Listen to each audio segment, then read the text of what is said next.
చాకు నడుముతో నిన్న టాకు చెయ్యనా సుటిగా హరి హరి నా నా నా నా నా నా నా నా నా నా నా నా నా నా. హైపర్ సినిమా చూసేసి నేను కూడా హైపర్ అయిపోయి హైపర్తో ఈ పాట పాడేసా. Hi Ram, congratulations. Hyper super అని చెప్పి చాలా మంచి టాక్ వచ్చింది. సో ఈ సక్సెస్ ని ఎలా ఎంజాయ్ చేస్తున్నారు? ఫస్ట్ అలా పాడేసారని ఎక్స్పెక్ట్ చేయలేదు, చాలా బాగా పాడారు. And really happy. కష్టపడేదంతా ప్రేక్షకులకు నచ్చడానికి. So very happy. ఈ కథని ఫస్ట్ మీరు సెలెక్ట్ చేసుకున్నప్పుడు మీరు ఏ పాయింట్ మిమ్మల్ని ఈ కథ నేను చేయాలి అనేది మీకు ఫస్ట్ ఏ పాయింట్ వల్ల వచ్చింది? ఫస్ట్ నాకు వన్ లైన్ ఆర్డర్, అంటే ఒక లైన్లో ఏ కథ అయినా ఫస్ట్ ఒక లైన్లో డిస్కస్ చేసుకుంటామండి. ఒక లైన్లో చెప్పినప్పుడు అంటే ఒక సంతకం గురించి ఇది అన్నప్పుడు ఫస్ట్ అంటే ఒక సంతకం మీద ఒక సినిమా అంతానా అనే డౌట్ ఎక్స్ప్రెస్ చేశా. But it was just the point, ఒక 5 minutes పాయింట్ అంతే.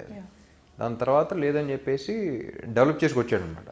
డెవలప్ చేసిన తర్వాత స్క్రిప్ట్ విన్న తర్వాత నాకైతే ఓకే గవర్నమెంట్ ఎంప్లాయీస్ సంతకం అంతే కదా, దానికి సినిమా ఎందుకు అనిపించింది. ఆ స్క్రిప్ట్ విన్న తర్వాత నాకే ఒక గవర్నమెంట్ ఎంప్లాయీ సంతకం అంటే ఎంత వాల్యూ ఉందా దీనికి అన్నట్టు అనిపించింది అనమాట.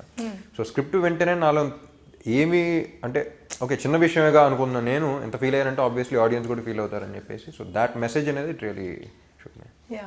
యాక్చువల్గా ఇప్పుడు మీరు అన్న పాయింటే రీసెంట్ అంటే నిన్న రిలీజ్ అయిన తర్వాత బ్లాగ్లో ఎవరో రాశారు, ఒక గవర్నమెంట్ అంటే కామన్ ఆడియన్ ఒక మీరు ఇప్పుడు చెప్పిన పాయింటే, ఒక గవర్నమెంట్ ఆఫీసర్ సిగ్నేచర్ వాల్యూ నాకు ఇప్పుడు తెలిసిందండి అని చెప్పేసి ఈ బ్లాగ్స్లో. అంటే ఆ పాయింట్కి ఎంత కనెక్ట్ అయ్యారు అంటే మీరు చెప్పినట్టు ఆ సినిమా మొత్తం ఒక్క పాయింట్ పైనే ఉంటుంది, కానీ దానికి ఉండే యూనో వాల్యూ అనేది చాలా చాలా చాలా చాలా ఎక్కువగా ఉందన్నమాట.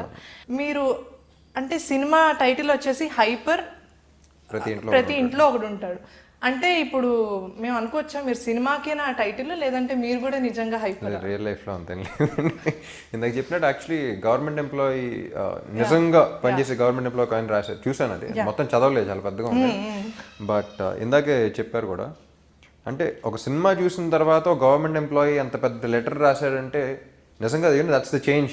అందరూ ఆ లెటర్స్ రాయకపోవచ్చు కానీ I'm sure that they will feel the change. నాకు అసలు గవర్నమెంట్ ఎంప్లాయీ వాళ్ళ ఫీలింగ్ జనరల్గా మామూలు మనకు తెలియదు అన్లెస్ అంటిల్ ఫ్యామిలీలో ఎవరైనా ఉంటే కానీ లేకపోతే వాళ్ళు పని చేస్తే కానీ. నాకే స్క్రిప్ట్ విన్న తర్వాత ఓహో గవర్నమెంట్ ఎంప్లాయీ అంటే ఇంత వాల్యూ ఉంది వాళ్ళ సిగ్నేచర్కి అనే ఫీలింగ్ కలిగింది. సో ఆబ్వియస్లీ వాళ్ళు ఇంకా కనెక్ట్ అవుతూ ఉంటారు. కరెక్ట్. అంటే ఆ క్యారెక్టర్ పేరుతో కూడా నారాయణమూర్తి గారి లాగే అంటే ఆయన సిగ్నేచర్ వాల్యూ అంటే సినిమాతో రిలేట్ చేసుకుంటూ ఆ కామన్ ఇష్యూని ఆ వాల్యూ గురించి వాళ్ళు కూడా తెలుసుకున్నారు. అండ్ సత్యరాజ్ గారితో మీరు వర్క్ చేయడం ఇది సెకండ్ టైం. అలానే డైరెక్టర్ సంతోష్ శ్రీనివాస్ గారితో కూడా ఇది సెకండ్ టైం. ఫస్ట్ కందిరీగా హిట్, తర్వాత మళ్ళీ ఇప్పుడు hyper hit. So working experience ఆయనతో ఫస్ట్కి ఇప్పటికి ఏమైనా డిఫరెన్స్ వచ్చిందండి? వర్కింగ్ ఎక్స్పీరియన్స్ అలా నోటీస్ చేయలేదు, కానీ అసలు ఫస్ట్ కందిరీకే ఎన్నో సినిమాలు చేసిన డైరెక్టర్ లాగా బేబత్సమైన ఎక్స్పీరియన్స్తో వచ్చాడు ఇప్పుడు. And it's always a pleasure working with. మా డైరెక్టర్కి హీరోకి ర్యాపో అనేది కరెక్ట్గా ఉంటే సినిమా 4 monthsలో స్మూత్గా అయిపోయింది. సో షూటింగ్లో కానీ సీన్స్లో కానీ మా ఇద్దరికి అండర్స్టాండింగ్ బాగా ఎక్కువ అనమాట.